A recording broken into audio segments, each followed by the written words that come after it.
Time for a deep dive into the one issue that matters most in a capitalist democracy: money. This is Maggie and the Millionaires Talking Money, a joint production of The Maggie Dawn Show and The Patriotic Millionaires. Now, here's Maggie Dawn. What is up, Wisconsin and beyond? I'm Maggie Dawn, and as it is 3 o'clock, it is time for Maggie and the Millionaires Talking Money, a joint production of The Patriotic Millionaires and the Civic Media Radio Network.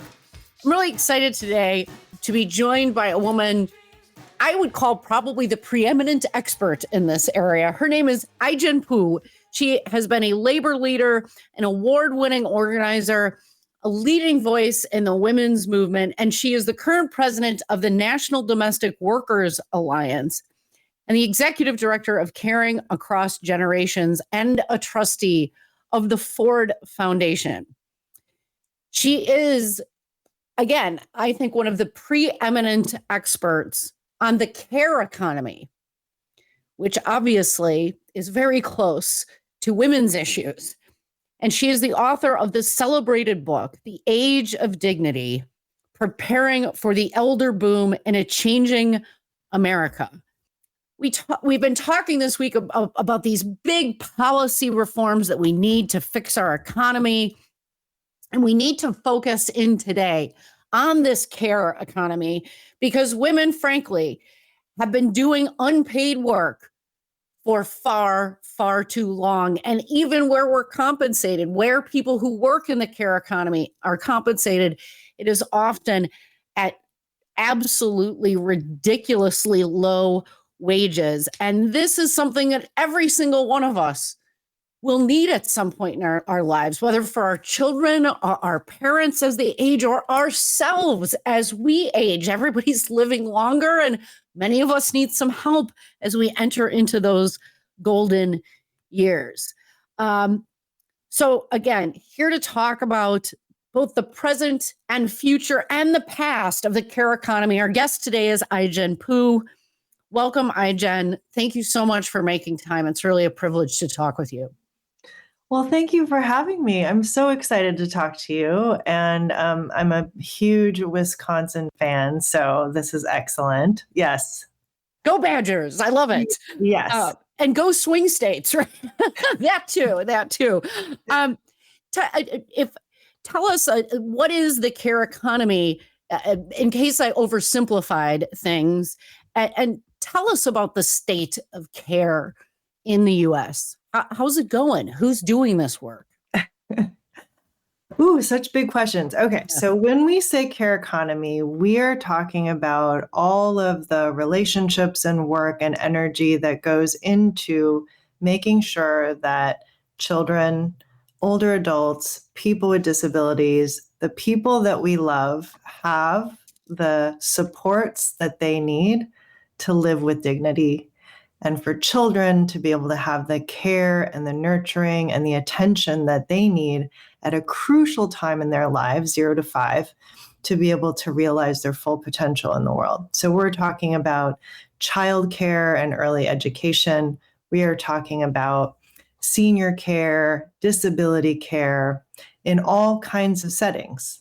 There's center-based, nursing homes, home-based. There's all kinds of settings, but it's all care. And it's all about making sure that our families across generations have the supports that they need in order to live and have a quality of life.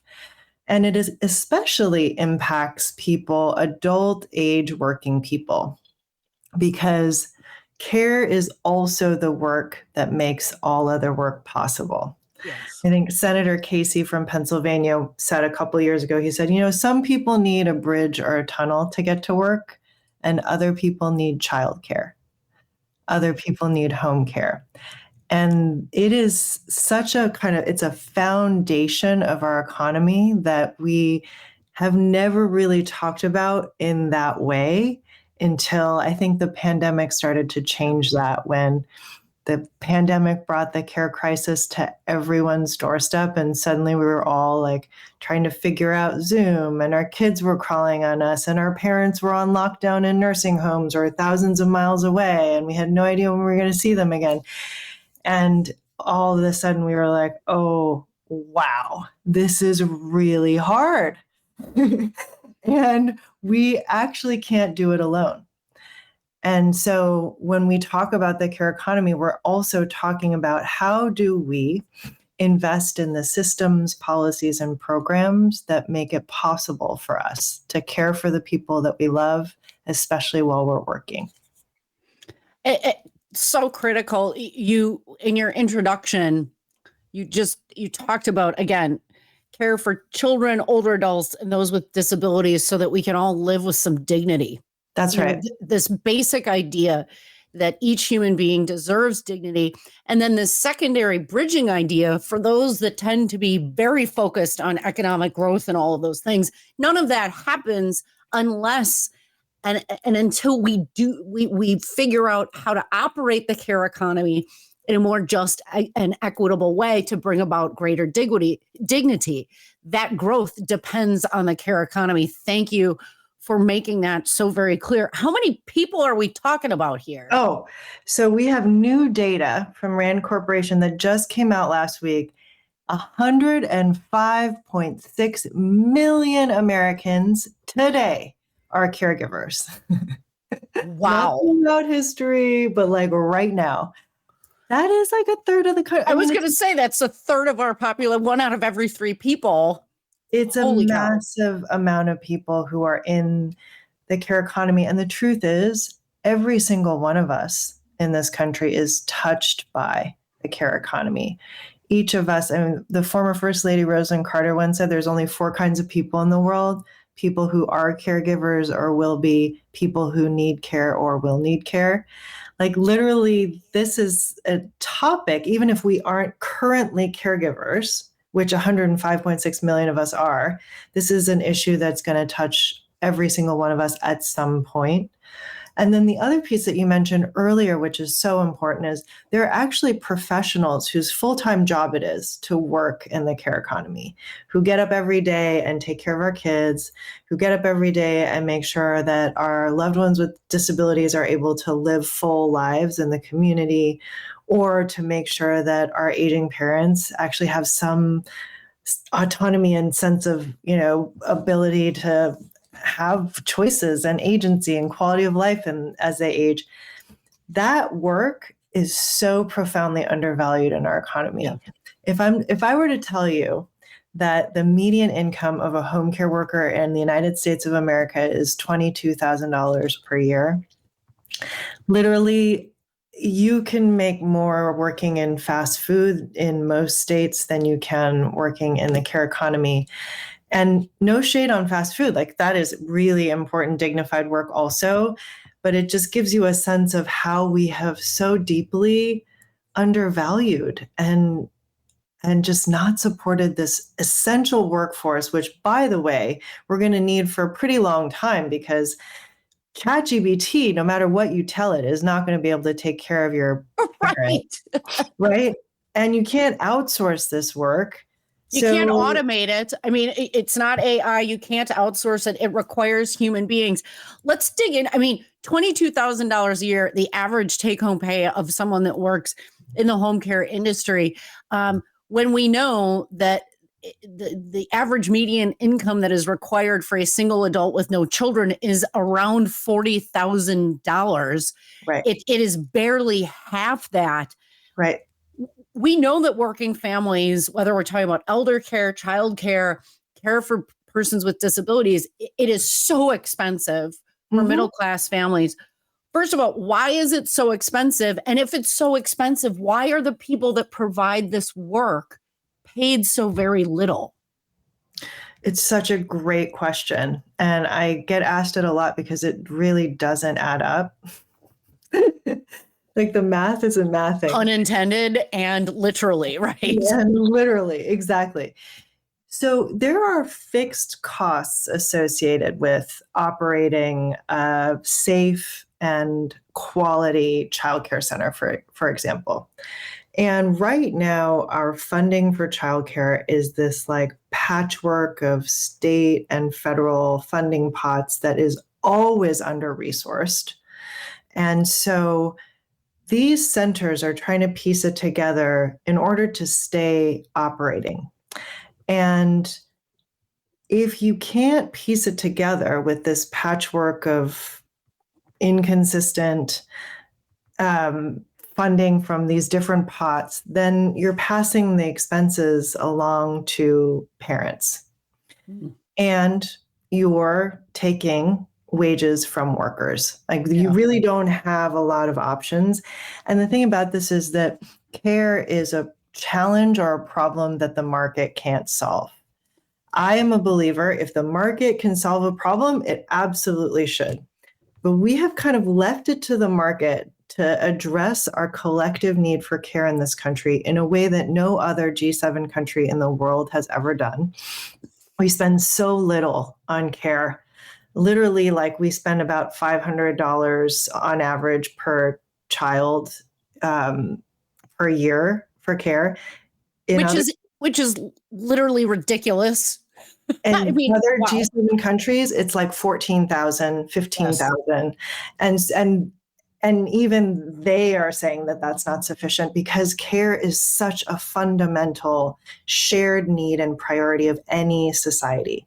And so the fact that we have so under-resourced collectively this huge part of infrastructure that we need and left it up to individual centers, individual parents, and individual workers to shoulder the cost, it's completely unsustainable. And that's where we are. You're listening to Civic Media. Find more at civicmedia.us. Hello, folks. I'm Maggie Dawn. You're listening to the Civic Media Radio Network. We're in the 3 o'clock half-hour block, and so it's Maggie and the Millionaires Talking Money, joined today by Ai-jen Poo. She is the president of the National Domestic Workers Alliance, executive director of Caring Across Generations, and a trustee of the Ford Foundation, an expert on the care economy. Wow. 10,000 people turn 65 every day, and 10,000 babies are born every day. And we know that the number of adults over the age of 85 is expected to more than double by 2040. I spent some time living in Denmark. It isn't like this there. Okay, and people can say whatever they want to say about Denmark and other G7 countries, but they have paid family and medical leave, right? And they make enormous investments in the care economy because it is acknowledged as a baseline need for everybody. Right. It seems to me we've created a system, this patchwork of funding sources, as well as the tax code, and that's what I want to ask you about next, that simply has devalued this. And it's having really disastrous effects on working families. Wealthy families, of course, they can manage this, but it's frankly middle class and working people, including folks that might consider themselves on the high end of middle class. I mean, it can empty bank accounts and really put incredible stress on families. How is the tax code affecting the care economy? I do want to underscore what you just said, which is that it's creating enormous pressure. I mean, care is such a universal need. Yeah. And yet the only people who can really afford care in the United States of America are the uber wealthy, really rich people. You have to be rich, essentially, to be able to afford the care that you need for your families. Meanwhile, we all have families. So what are we supposed to do? Yeah. And that is exactly why the tax code exists. For the things that our society as a whole needs, we all contribute. We are all supposed to pay our fair share. But unfortunately, the way things have played out, the reality is that poor and working class and middle class families, like the people that I represent in the care workforce, end up paying way more than their fair share. And the wealthiest among us, the billionaires, the millionaires, and the corporations are not paying their fair share at all. And what that means is that this resource that is supposed to exist for our society as a whole is not being invested in adequately. And the way it's being invested in is completely unfair. Yeah. But again, the overwhelming burden is on lower income and middle income people. And we already are holding it all. Yes. We're like paying out of pocket too much, and we're paying in the tax code too much. And the rich are not paying at all. Yeah, And that is the problem. I've heard people use the imagery of like an incredibly heavy backpack, right? That's strapped onto someone. And when you have to provide care, it's like a next ton of bricks, more weights being added to that. It can break individuals. It's incredibly stressful. And the comparative image for the ultra wealthy is not just that the backpack is lighter. It's that the person carrying the backpack is enormous, a giant size, and it's not even a backpack. They don't even feel it. And again, if you care about childcare, then you care about tax policy. If you care about elder care, you have to care about tax policy. If each and every one of us was forced to pay to defend our own homes, right, for our own police force, if we were forced to pay to defend and individually defend our neighborhoods, we would never be able to afford that. Our taxes go to pay that. This is not unlike that. All of us need this to work better, and it's just not done this way. And other developed Western countries. I wanted to ask you this question because, again, one of the candidates for vice president seemed to suggest that, like, well, the workable solution is just ask your in-laws to provide free childcare. And underlying it seemed to be this assumption that we can't both make it affordable and pay people a fair wage. And so people just need to like fill the gaps however they can, which again tends to privilege the very wealthy. And even our Family Medical Leave Act, that's unpaid leave, which only works for workers that can afford to take medical leave for no pay. Is this idea that we can't both pay people fairly and have affordable care, are those actually incompatible? No, it's a completely false choice. And the idea that we could, first of all, grandparents are going to be caring for us no matter what, because care in America is an all hands on deck situation. Yeah. Maggie, you laid it out. We've got 10,000 babies born, 10,000 people turning 65. We're living longer than ever before. We are a country that needs just a lot of care right now. So even with a strong infrastructure in place, where we have a strong workforce, we have supported family caregivers, we're still going to need the grandparents. Yeah. We're going to need immigrants, non-immigrants. We're going to need everybody.